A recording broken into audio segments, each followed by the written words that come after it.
I woke up to the silence of the cold, empty house. The Christmas lights I had carefully hung up the night before flickered faintly in the darkness. The house seemed even colder this year. Less festive, less alive. I shuffled out of bed, rubbing my tired eyes, and took in the familiar scent of pine and old wood. It was Christmas morning. I had waited for this day all year, hoping for a visit from my daughter and her family. But when I opened the front door, what I saw took my breath away. There, lying by the trash can, was my suitcase. I stood frozen for a moment, staring at it, my mind racing. How? Why? It couldn't be. It just couldn't be. My heart pounded in my chest, and my breath caught in my throat. My daughter, Amanda, had promised she would visit. She promised me we'd spend the holiday together. But there it was, my suitcase, tossed aside like an unwanted piece of baggage. I felt my stomach drop. The reality of the situation hit me like a punch in the gut.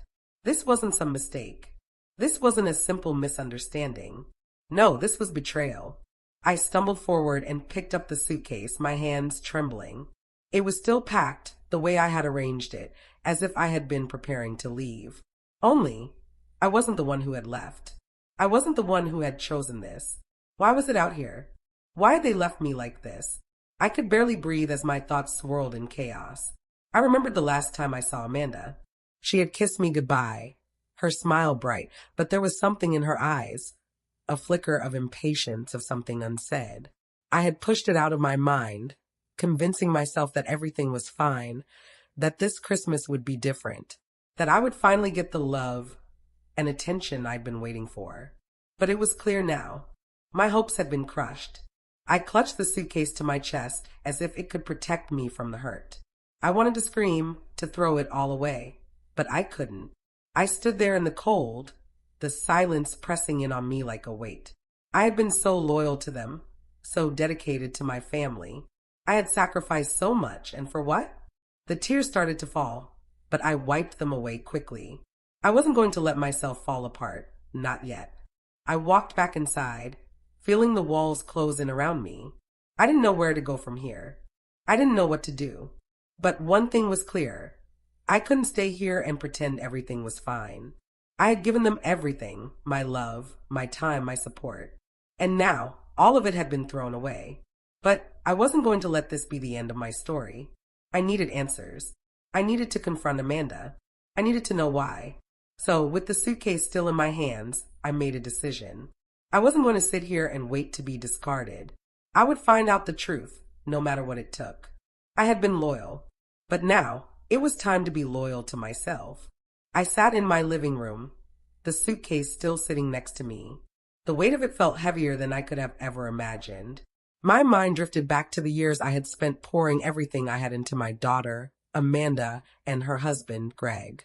I had loved them unconditionally, always putting their needs before mine. They were my family, my heart.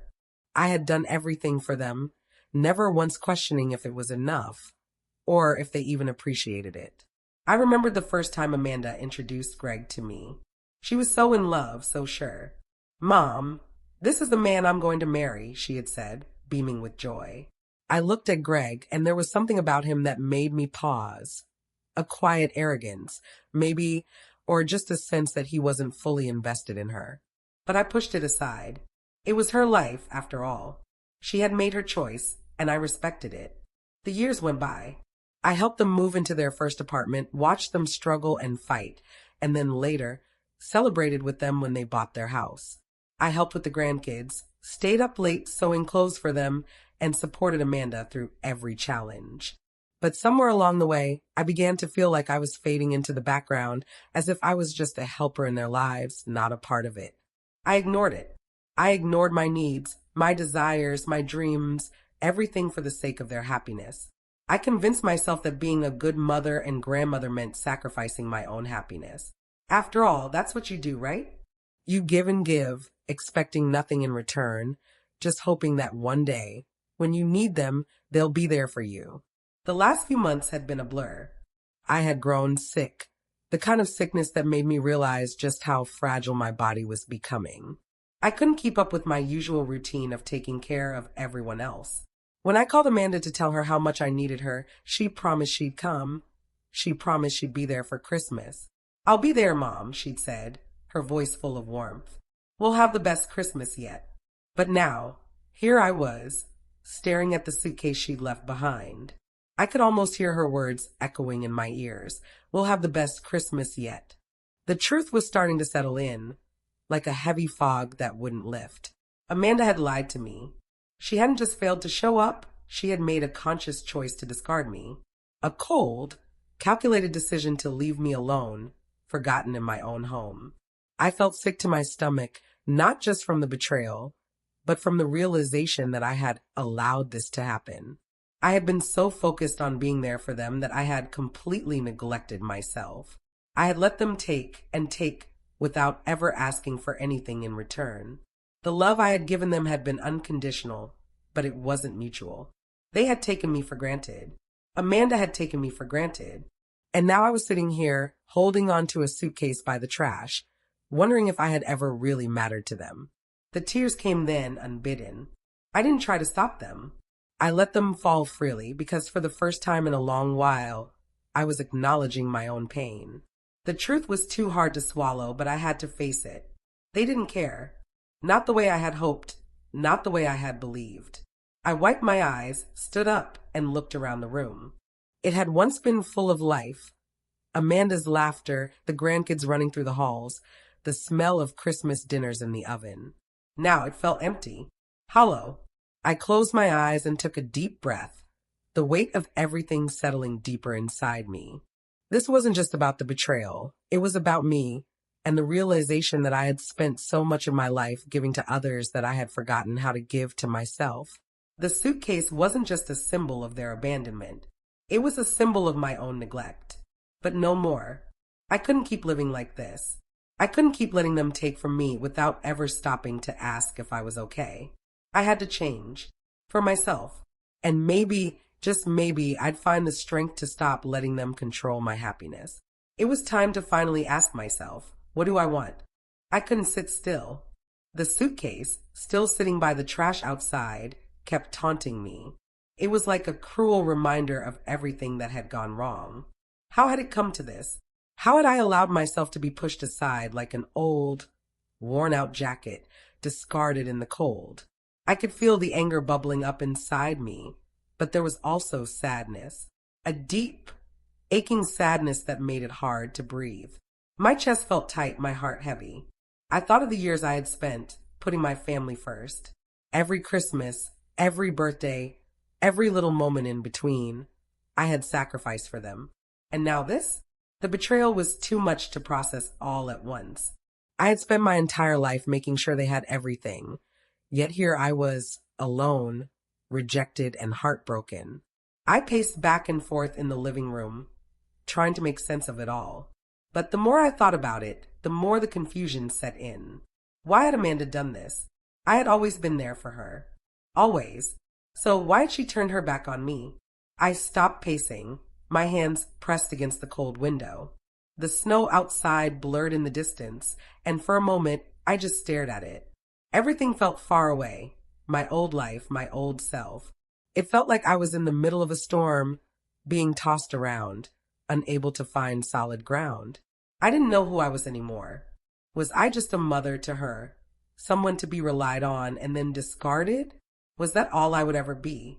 I wiped away the tears that had started to fall. No, I couldn't keep doing this. I couldn't keep being the woman who accepted this kind of treatment. I had spent so many years putting everyone else's needs ahead of mine. And where had it gotten me? Abandoned. Alone. I stood there, breathing heavily, my reflection staring back at me. Who was that woman in the mirror? She looked so small, so defeated. But that wasn't me anymore. It couldn't be. I took a deep breath and steadied myself. I didn't know what the future held, but I knew one thing for certain. I couldn't be passive anymore. I couldn't let this betrayal define me. I wasn't just the woman they had discarded. I was more than that. I turned away from the window, my mind made up. I grabbed the suitcase, the one that had been tossed away so carelessly, and walked out the door. The cold hit me hard, but I didn't flinch. I would not let this defeat me. The world was still out there, waiting. I had to move forward for myself, for my dignity. I didn't know what I was looking for exactly. Answers, maybe, or some kind of closure. But what I did know was that I couldn't stay in this house, in this place, trapped in the same emotional cycle. I had to take control. For the first time in years, I was doing something for myself. I wasn't just waiting for things to change. I was going to make them change. I headed toward the nearest town, the suitcase in my hand. I didn't know if I would find the answers I was looking for, but I knew this. I wasn't going to be a passive bystander anymore.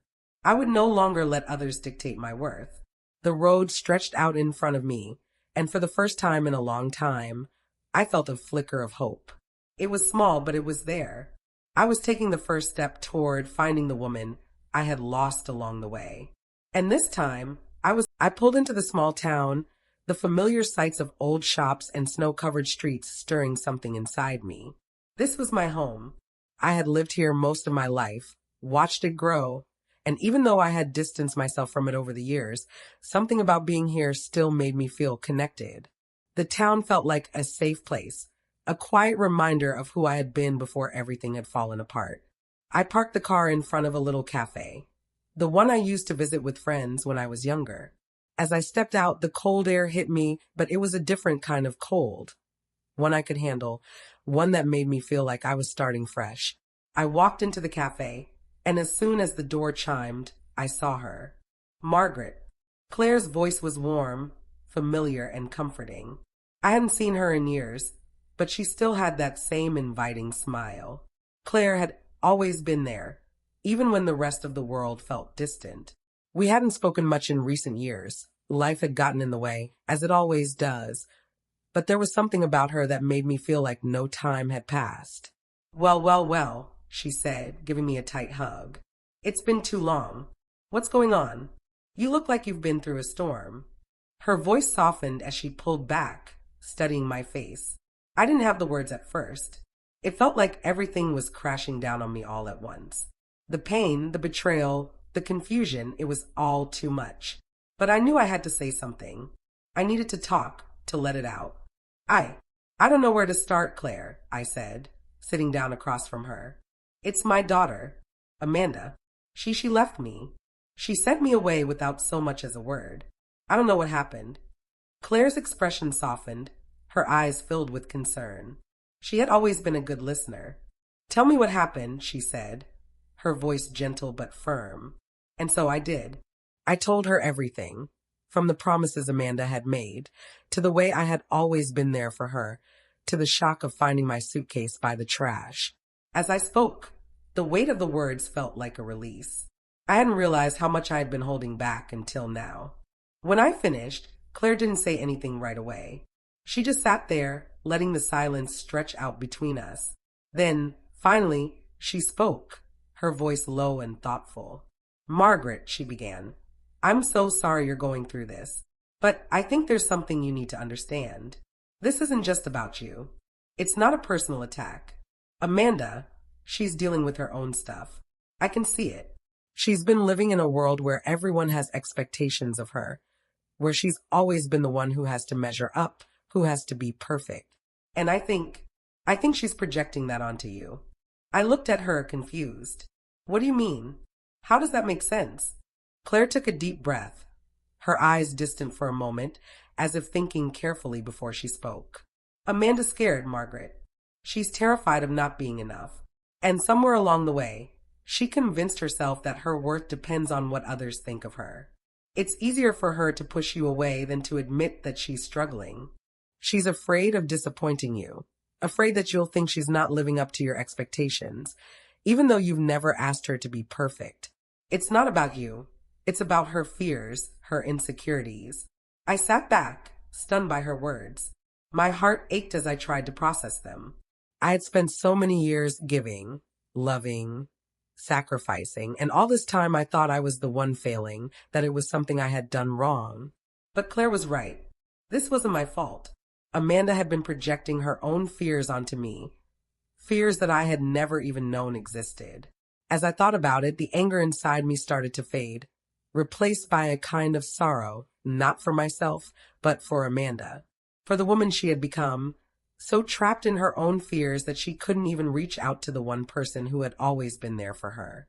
Claire's words began to settle in my chest, and I felt a shift inside me. For the first time, I saw myself not as a victim, but as a woman who had given everything out of love. I wasn't the one who had failed. I had been there unconditionally, and now I needed to stop holding on to something that wasn't mine to fix. I need to let go, I whispered, more to myself than to Claire. I need to stop trying to fix her and start fixing myself. Claire nodded, her expression full of understanding. You deserve to be loved and respected, Margaret. Don't forget that.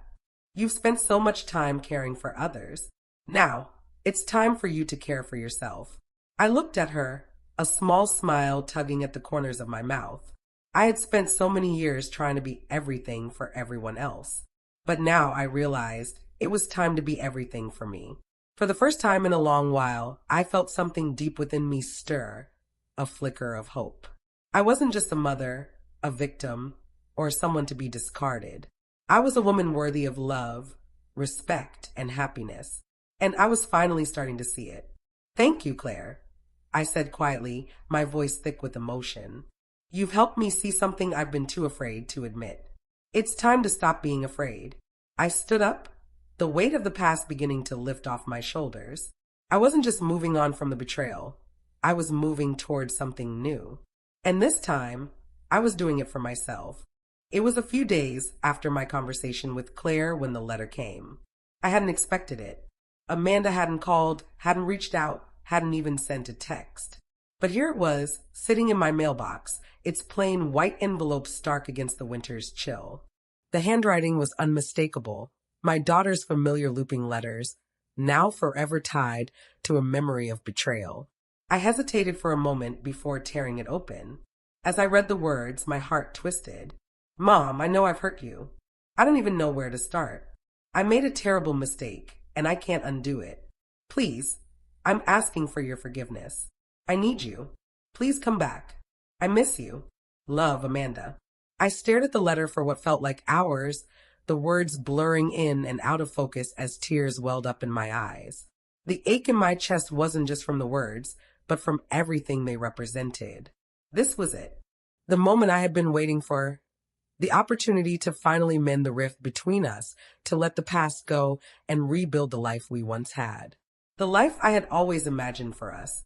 But then came the doubt. The quiet voice in my mind asking, what would I be returning to? I thought about the last time I saw Amanda. The betrayal, the hurt, the sense that my love for her had been nothing more than a one-way street. The more I thought about it, the clearer it became. I wasn't just hurt by her actions. I was hurt by the fact that I had let myself believe she would never hurt me. I had allowed myself to be so dependent on her, so emotionally invested, that I had lost sight of my own needs. I ran my fingers over the letter, feeling the faint indentations of her handwriting. Should I forgive her? The question burned in my mind. Could I forgive her, knowing that she had discarded me so easily? Did I even want to return to the life I had once imagined, where I was a second-class citizen in my own family, always giving, always sacrificing, never asking for anything in return? The thought of going back to that life made my stomach twist. And then the realization hit me like a wave. This wasn't just about forgiveness. This wasn't just about whether or not to welcome her back into my life. This was about me. I had spent my entire life trying to make everyone else happy. I had given every ounce of my love and energy to my family. I had sacrificed pieces of myself to make sure they had everything they needed. But in doing that, I had neglected the most important person, me. I wasn't just faced with a choice about Amanda. I was faced with a choice about my own life. If I forgave her, would I still be the person who always put everyone else first, never asking for anything in return? Or would I stand up for myself, let go of the past, and demand that I be treated with the love and respect I deserved? My mind raced with the possibility. The old me, the one who had been abandoned by my daughter, would have forgiven her without hesitation.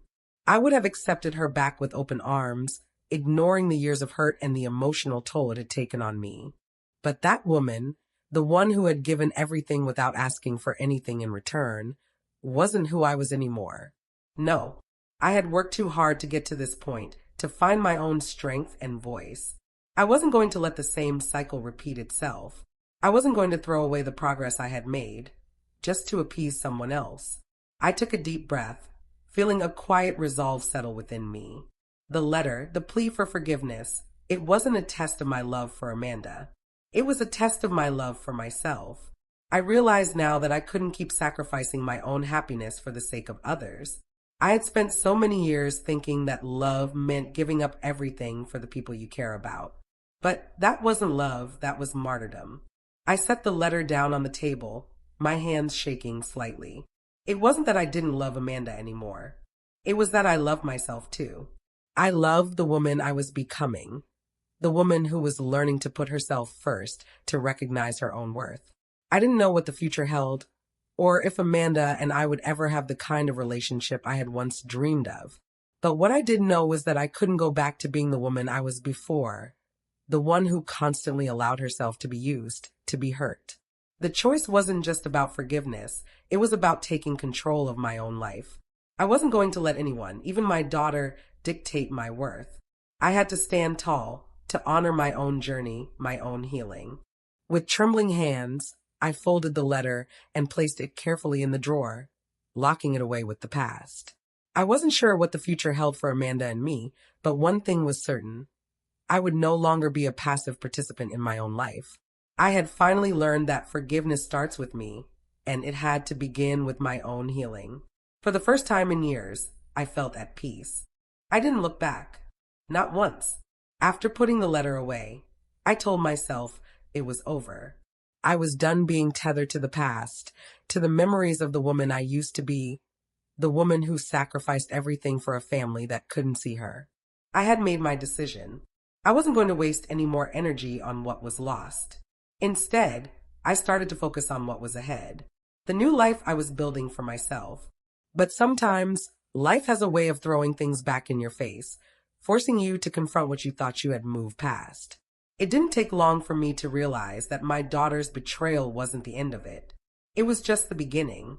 A few weeks after I'd left the house, I started hearing things. First, it was a rumor at the local grocery store. A friend of a friend mentioned something about Amanda's marriage falling apart. I thought it was just gossip, small-town chatter that wasn't worth paying attention to. But then I heard it again. And again. Amanda and Greg were having problems. Big problems. It wasn't just the small issues that every couple faces. No, their problems ran deeper than that. There were whispers of infidelity, financial trouble, and a crumbling foundation that no one had seen coming. The perfect family facade that they had so carefully constructed was beginning to crack. At first, I didn't feel anything, at least not in the way I thought I would. I wasn't angry, nor did I feel any sense of triumph. In fact, it was hard to feel anything at all. I had already done my grieving, and the idea of her falling apart didn't fill me with joy or satisfaction. But what I did feel, deep down, was a quiet sense of relief. Relief that I had made the right decision. The truth was, I wasn't the one who had fallen. Amanda was. She wasn't the same person she used to be. The woman who once had so much confidence, so much certainty in her life, was now someone who couldn't keep it all together. Her marriage was on the brink. Her financial stability was in shambles, and the social circles she had so carefully curated were starting to fade. People who had once admired her began to turn their backs. The cracks were beginning to show. I remember hearing from Claire one afternoon. She told me that Amanda had reached out to her, asking for help, but not in the way I had expected. She wasn't asking for advice or guidance, she was asking for sympathy. She was falling apart, not just because of the issues with Greg, but because the truth was finally catching up with her. Her mistakes were no longer something she could hide behind her charm or her carefully curated social media posts. The perfect life she had pretended to live was crumbling, piece by piece. I couldn't help but reflect on everything that had happened. This wasn't just about the betrayal. It was about something much larger. Amanda had lived her life based on lies, expectations she had imposed on herself, fears she had never dealt with, and a need to prove something to the world. She had pushed me away because, in her mind, she thought she had to. She thought that in order to be accepted, she had to be perfect, even if it meant hurting the people who loved her the most. And now she was paying the price. I felt a pang of sadness, but it wasn't for her. It was for the woman I used to be, the one who had hoped for a happy ending, who had wished that maybe, just maybe, we could fix everything with a hug and a cheerful apology. But that was the fantasy, wasn't it? The truth was messier than that. I wasn't angry anymore. I wasn't bitter. But I couldn't ignore the fact that my daughter was unraveling.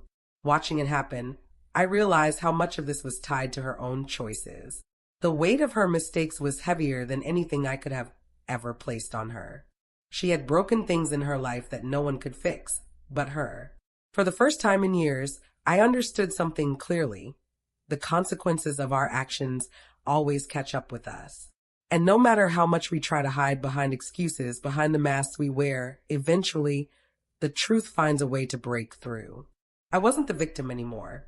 I had stepped out of the cycle of hurt, of emotional manipulation, and of giving everything for the sake of others. Watching Amanda's life fall apart reminded me of just how far I had come. It wasn't about seeing her suffer.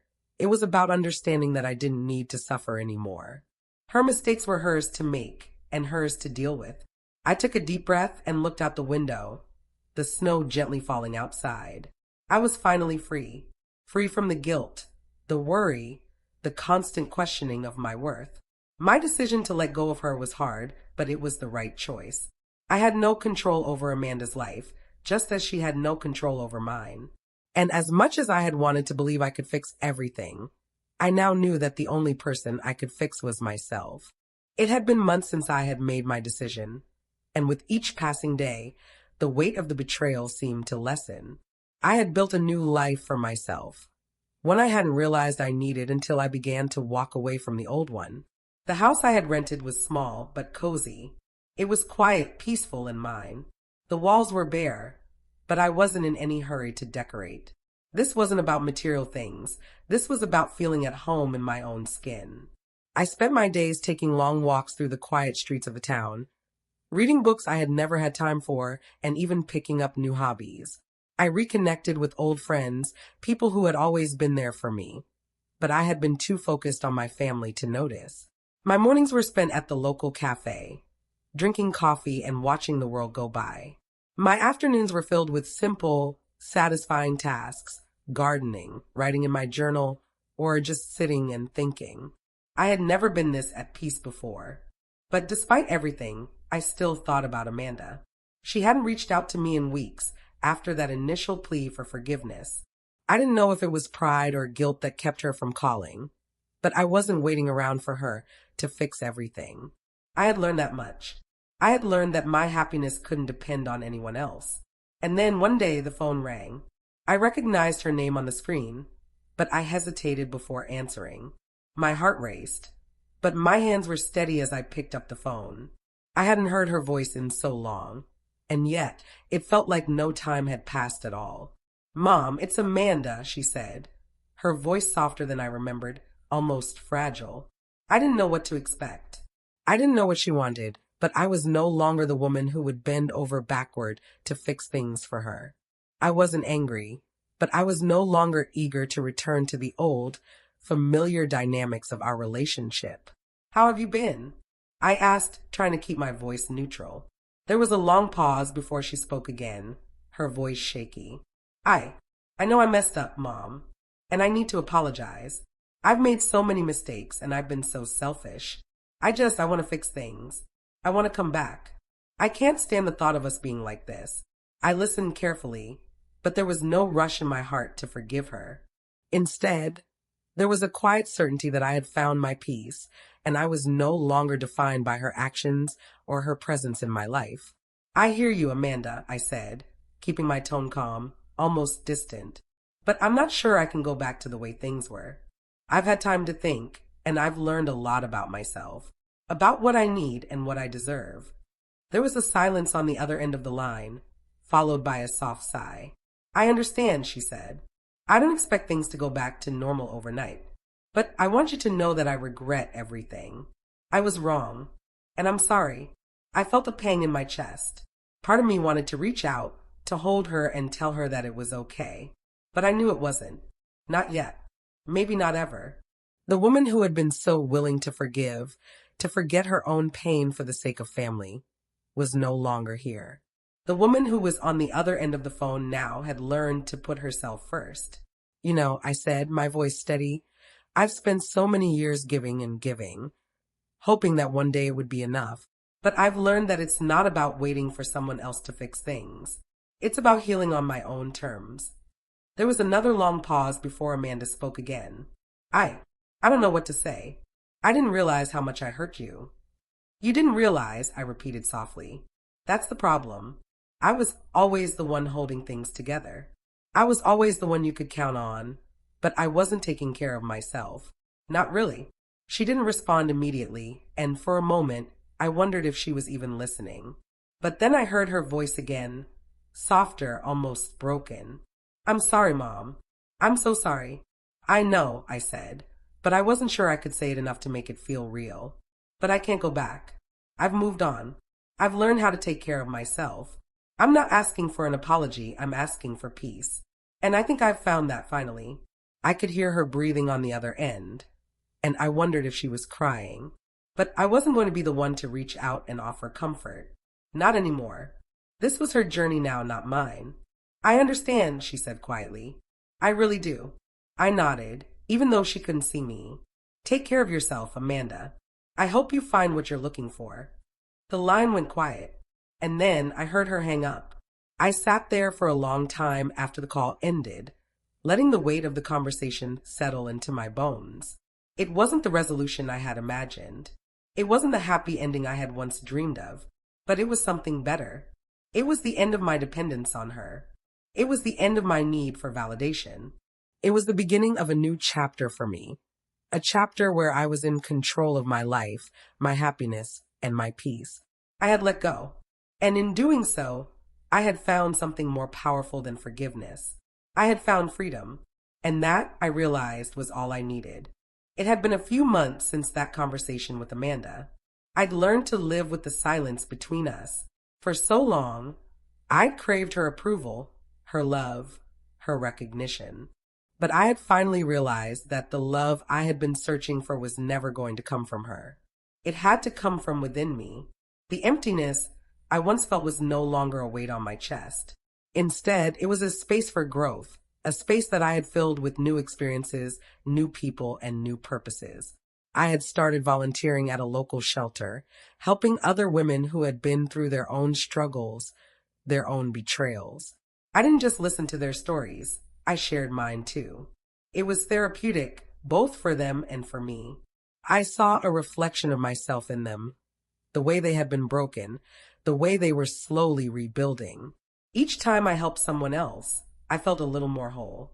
I felt a sense of purpose that had been missing from my life for so long. For the first time, I understood that my worth didn't depend on how others saw me. It depended on how I saw myself. One Saturday afternoon, as I sat in the shelter, helping a woman with her resume, I realized something. I wasn't just helping them, they were helping me too. The work wasn't just about providing for others. It was about rediscovering a side of myself that I had forgotten. A side that wasn't just a mother, a wife, or a daughter, but a woman who was strong and capable on her own. I had been so focused on giving and sacrificing, on playing the role of the one who could handle it all, that I had lost sight of who I truly was. But now, sitting in the warm light of the shelter, surrounded by the faces of people who needed me, I realized that I wasn't just surviving. I was thriving. My phone buzzed, pulling me from my thoughts. It was a text from Claire. I hadn't heard from her in a while, and I smiled as I read the message. Hey, Margaret. I've been thinking about you. You seem happier. How are you doing? I smiled and typed out a quick reply. I'm doing great. Really. I found something I wasn't looking for, peace, and a sense of purpose. I sat back and stared at the screen for a moment, my heart swelling with a quiet pride. It felt good to finally say that. I wasn't running on empty anymore. I wasn't trying to fill the void with other people's expectations. I had filled it with something real, something that couldn't be taken from me. My independence, my strength, my self-worth. Over the next few weeks, I continued on this new path. I started taking art classes, something I had always wanted to do, but had never made time for. I rediscovered my love for painting, for creating something with my own hands. The strokes of the brush on canvas became a metaphor for the way I was rebuilding my life. One stroke at a time, I was creating something beautiful, something that was entirely mine. It wasn't easy. I still had moments where the past would creep in, where I would remember Amanda's betrayal or the empty days before I started this journey. But those moments grew smaller and smaller as I filled my life with new things, things that didn't rely on anyone else to validate them, things that were just for me. One evening, as I stood in front of my canvas, the brush in my hand, I realized how much I had changed. I was no longer the woman who waited in vain for a phone call or a visit. I was no longer defined by my relationship with Amanda or anyone else. I was defined by myself, and that was enough. I had let go of the past, and in doing so, I had freed myself from the chains that had once held me captive. I no longer needed anyone else's approval to feel whole. I had found my worth, and it was far more than I had ever imagined. As the weeks passed, I found myself feeling lighter, more at peace. I no longer felt the need to chase after love or validation. I had everything I needed within me. I knew that my journey wasn't over, but I was no longer afraid of what lay ahead. Whatever came next, I would face it with strength, with grace, and with the confidence that I had earned the right to live life on my own terms. In the end, I wasn't just the woman who had been abandoned. I was the woman who had rebuilt herself piece by piece until she became whole again. And I would never forget the lesson I had learned. The most important love you can ever have is the love you give yourself. With that, I finally felt the peace I had longed for. I had redeemed myself, not through forgiveness, but through acceptance. I had closed that chapter of my life, knowing that I was enough. And that was all that mattered. I sat on the edge of my bed, the evening light spilling softly through the window. It had been months since I had left that house, since I had walked away from everything I had known. And in those months, I had learned more about myself than I ever thought possible. I thought back to the woman I had been before, lost in the pain of betrayal, wrapped up in the idea that my worth was tied to others. I had lived my life for so long with a gaping hole in my chest, believing that if I gave enough, if I loved enough, I would finally be seen. Finally be enough. But I was wrong. The truth was simpler than that. I was already enough. The betrayal had cut deep, and the pain had felt unbearable at times, like a weight I couldn't shake. But it wasn't the betrayal itself that had changed me. It was what I chose to do with it. I had let go of the hurt, let go of the expectations I had placed on Amanda, on myself. I realized that no one could hold the key to my happiness but me. It hadn't been easy. There were days when I still missed the idea of what we could have had, the life I had imagined for us as a family. But I had learned something important. Holding on to that pain wasn't going to heal me. The past couldn't be changed, but I could change how I chose to live in the present. I had built something for myself, a life where I didn't need to chase after approval, a life where I could wake up every day and feel proud of the person I had become, no longer bound by the fear of rejection or the need for validation. It was a life where I chose peace over drama, self-love over sacrifice, and independence over dependence. I thought of Amanda and what she had become, what we had both become in the aftermath of the betrayal. She had to face the consequences of her actions, just as I had to face my own role in everything that had happened. I had always thought of our relationship as one-sided, me giving everything and her taking without ever giving back. But now I saw it differently. We were both lost, both struggling in our own ways. She had hurt me, yes, but I had let myself be hurt. I had let my sense of self-worth be tied to her actions, to her choices. In the end, I realized that the greatest lesson I had learned wasn't about forgiveness. It was about letting go. Letting go of the need to control the past. Letting go of the idea that I needed to fix things, to make them right. It was about realizing that I couldn't carry the weight of someone else's mistakes on my shoulders any longer. I could only carry my own. I smiled softly to myself, the quiet peace that had eluded me for so long finally settling in my chest. I was no longer bound by the past, no longer trapped in the role of the victim. I was free, and that freedom was the greatest gift I could have ever given myself. There was still a long road ahead of me, but for the first time in years, I felt prepared to walk it. No longer afraid of what the future might bring, no longer defined by what had happened. I was not the sum of my mistakes or my losses.